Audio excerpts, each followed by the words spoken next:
Welcome to This Explainer. I am absolutely thrilled to be your guide today as we transport ourselves straight to Windsor Park in Belfast.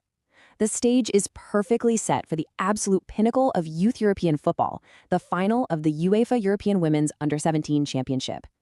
We've got two absolute titans of the sport here, both having navigated some incredibly close semifinal matchups, and now it all comes down to this one decisive match. Let's just dive right in. Picture this. The rain is just absolutely pouring down in Belfast, making the pitch slick, unpredictable, and honestly a massive challenge for these young players. But, that weather kind of just adds to the whole drama. What we have are two previous tournament winners locking horns for that ultimate European crown. The stakes literally could not be higher. Every pass, every tackle, every split-second decision carries the immense weight of a championship in these gripping, soaked conditions. Okay, let's dive into this. Part 1. The stage is set. Unstoppable force versus resilient pedigree. To really appreciate the flow of this final, it helps to look at it almost like a cinematic, three-act movie. Act 1 begins with this incredible clash of styles, an unstoppable offensive force taking on a team known for its deep, resilient pedigree. And to truly grasp the sheer threat France brings to the table, just think about the number 11. That's the eye-watering number of goals the French squad blasted past their opponents in just 4 games leading up to this final. 11 goals. They came into Windsor Park having delivered an absolute masterclass in high-octane attacking football, just carving through defenses and racking up stats heavily in their favor. So that sets up our central conflict perfectly. On one hand, you've got this lethal, goal-happy French attack. On the other, you have Germany's historical pedigree. But here's the kicker. Germany got an absolutely massive pregame boost. Their captain, Jana Hebon, who had actually been taken off injured in a brutal prior match against Spain, was cleared to return to the starting lineup. Her stepping that onto the pitch completely changed the psychological landscape for both teams. Moving on to part 2, a tense first half, the midfield grind. Now, what's really fascinating is how that translated at kickoff.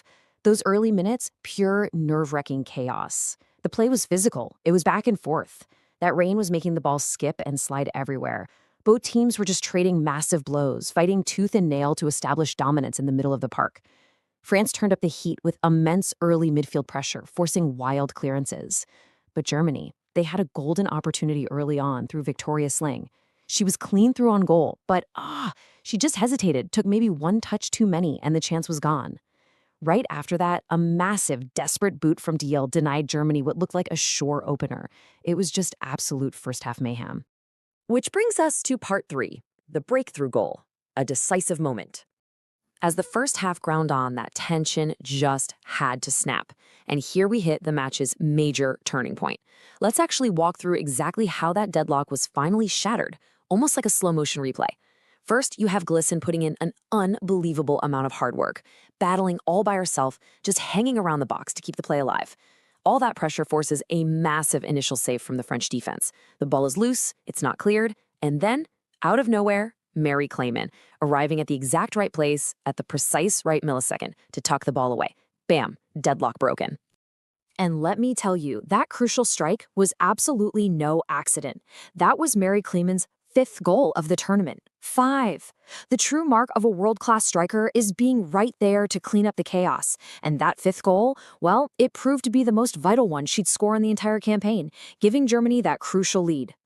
Let's move to part 4. France's fierce response. The siege begins. Because, as you'd expect, France did not simply roll over. Falling behind triggered a fierce, fiery response, and a total siege of the German penalty area officially kicked off. They were desperately pushing for an equalizer before and after the halftime break. The clock is ticking down, right? The pressure is mounting. Rachel Ladini finds an incredible opportunity. Her initial shot is miraculously saved, and she blasts the follow-up high over the bar. The French pressure was so relentless that Germany's Laura Ernst actually picked up a yellow card just trying to contain the attack. And then comes the chance of the match for France. It opens up beautifully, it looks like a sure thing, but Muriel Durr comes out of nowhere to execute this massive, desperate block, deflecting the ball high over the keeper's head. Agonizingly close for France, literally inches away. Okay, entering the endgame, part 5, the final stand, Germany's defensive masterclass. As the second half wore on, the entire narrative of the match shifted to the heroic resistance of the German backline. I mean, they were battered, they were bruised, but they were absolutely determined to protect that razor-thin one-goal lead. So the crucial point to remember here is that Germany actually entered this final holding the tournament's absolute best defensive record. And in those dying, frantic minutes, they proved exactly why. It wasn't a fluke. It was pure, unadulterated grit. Goalkeeper Mirja Kropp was pulling off huge saves, literally punching the ball away under immense pressure. Clearances were made, nerves were somehow settled, and that defensive line held like a brick wall against an unstoppable force. And finally, Part 6, The Legacy. History cemented in Belfast. And as the final whistle finally echoed through the pouring Belfast rain, a brand new legacy was written. The narrative of this intense, grinding match came to its historic conclusion. Just looking back over the timeline of this dramatic arc we've just explored, we started with the early chaos and Victoria Slang's agonizingly missed golden chance. Then we had Mary Kleemann's ultimate poacher's goal to break the deadlock late in the first half. The entire second half was defined by France's relentless siege, highlighted, of course, by Muriel Deer's unbelievable block to deny that equalizer. And it all led right up to full-time, where Germany ultimately claimed the title. Which brings us to the single most important number of the day, 9. This wasn't just another win. Oh no, this victory represented the sheer, historical dominance of the German national team, securing their 9th UEFA Women's Under-17 championship title. 9 different times they have climbed to the absolute top of this mountain. It's just staggering. As the commentator triumphantly shouted over the roar of the crowd, 9-time champions Germany have done it. What an incredible display of defensive grit and timely, clutch finishing. They withstood the pouring rain, they withstood a high-scoring, terrifyingly good French squad, and they etched their names right into the history books. All of which leaves us with one final, very exciting question to ponder. After watching such a gritty, tactical masterclass in Belfast, what on earth does the future hold for these young, historic stars as they make their way up to the senior stage?